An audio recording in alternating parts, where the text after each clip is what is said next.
Bonjour à tous, aujourd'hui je pense que la vidéo va être courte puisqu'elle se base sur la différence entre comprendre et réaliser.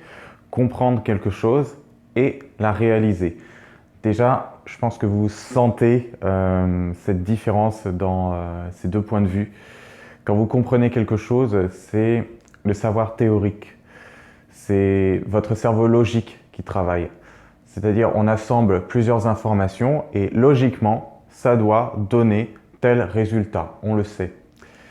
Réaliser, c'est quand on... Alors, comment je pourrais l'exprimer moi de mon point de vue? Par rapport à mon ressenti, réaliser, c'est vraiment à l'intérieur. Il y a une jonction qui se fait, une connexion, du genre un déclic.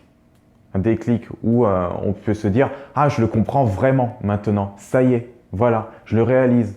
Comme quand on vit quelque chose.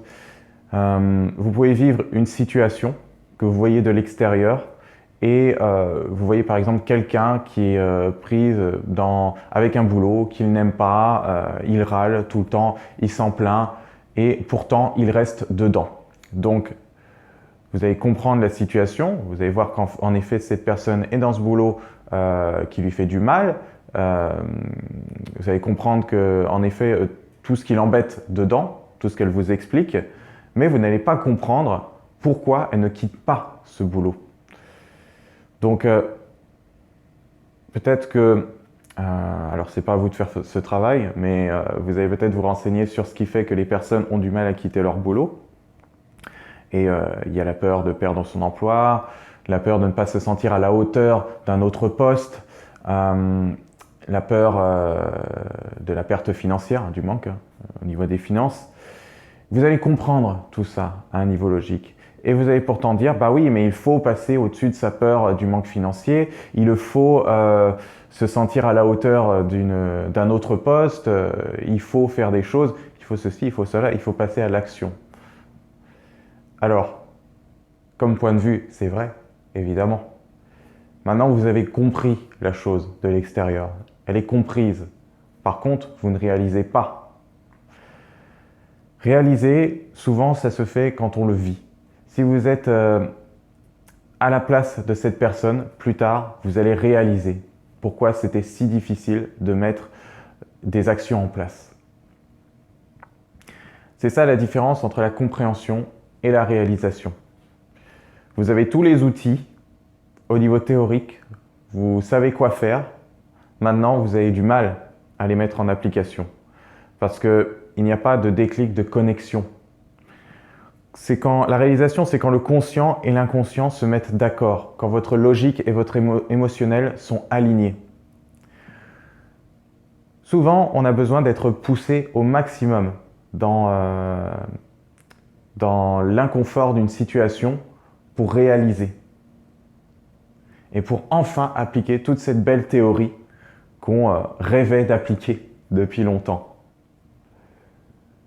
C'est pour ça que vous verrez des personnes refaire plusieurs fois les mêmes erreurs, alors que pourtant elles avaient l'air d'avoir compris. Je suis moi-même comme ça. J'ai besoin de pousser au maximum la réflexion sur quelque chose pour me rendre compte qu'au final, il n'y a rien ou que j'avais déjà la réponse. Mais j'ai besoin d'en être convaincu. C'est ma façon de voir les choses. Parce que dans mon point de vue, si j'abandonne avant d'avoir poussé le point de vue jusqu'au bout, ben, il y aura toujours comment dire, je resterai sur ma faim.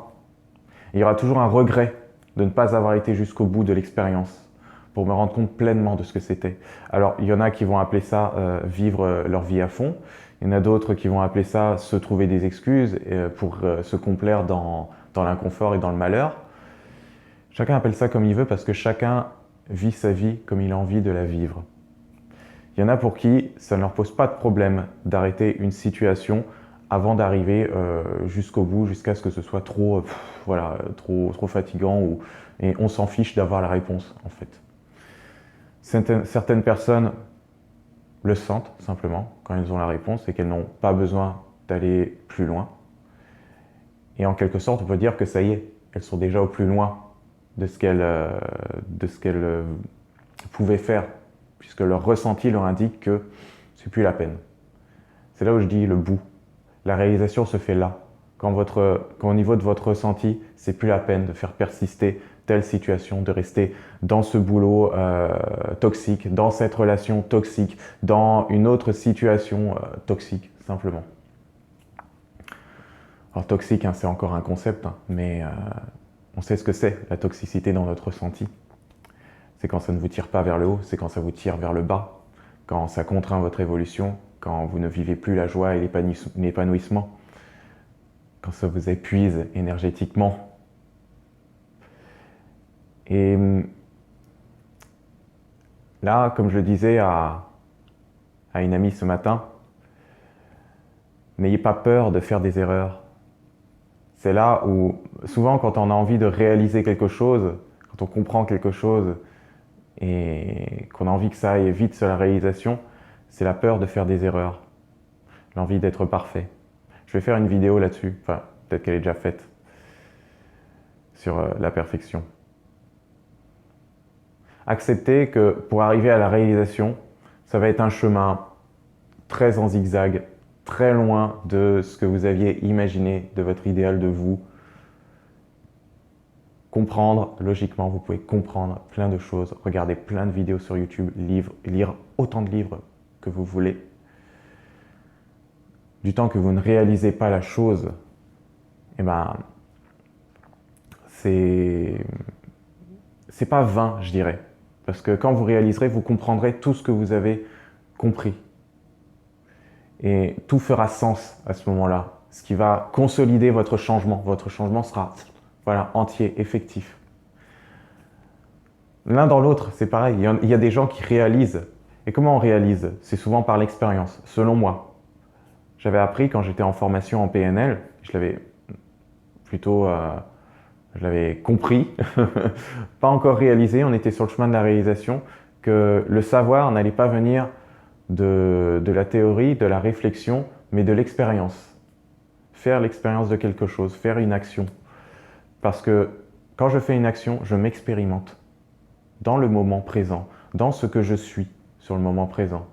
Je m'expérimente, j'observe mes ressentis, j'observe ce que j'ai fait, parce qu'il y a des choses dans ma tête dont je me serais pas senti capable dans l'expérience, alors qu'en fait, une fois dedans, je vois que j'en suis capable. Et ça émet d'autres réflexions nouvelles dont je n'avais pas conscience et que je n'aurais pas pu réaliser sans avoir fait cette expérience. Justement. Le savoir vient aussi de l'expérience. Alors c'est bien d'avoir quelques bases théoriques, c'est rassurant. Après, est-ce qu'on est obligé d'aller au bout de la théorie pour vivre l'expérience? On ne vit plus vraiment dans ce cas. Vivre, c'est accepter les deux versants. C'est pas que je fais que des expériences et puis adviendra qui pourra, ou je fais que de la théorie avant de me lancer dans quoi que ce soit. Non, c'est un peu des deux. Et certaines personnes réalisent plus. Et après, vont voir de la théorie et vont se dire « Ah, c'est exactement ce que j'ai vécu. Ah ben je comprends mieux maintenant. » Voilà, aussi. Alors que des analystes comme moi sont plus dans « J'ai tout compris, mais je ne l'ai pas encore réalisé, donc j'ai du mal à le vivre et je vais le vivre. » Et au final, oui, c'est ce que je savais, mais avec en plus des trucs qui me disent que j'aurais dû faire cette expérience plus tôt. Parce que ça aurait alimenté, nourri ma réflexion d'une autre manière. Vous voyez, il n'y a pas un cas qui est mieux que l'autre. Et si vous avez besoin d'aller à fond dans la théorie, comme moi je l'ai fait et comme je continue encore à le faire, à 100% jusqu'à épuisement, eh bien faites-le. Acceptez ce fonctionnement d'être poussif, de vous égarer de temps en temps et de revenir à vous. Pourquoi on s'égare? Pour mieux se retrouver.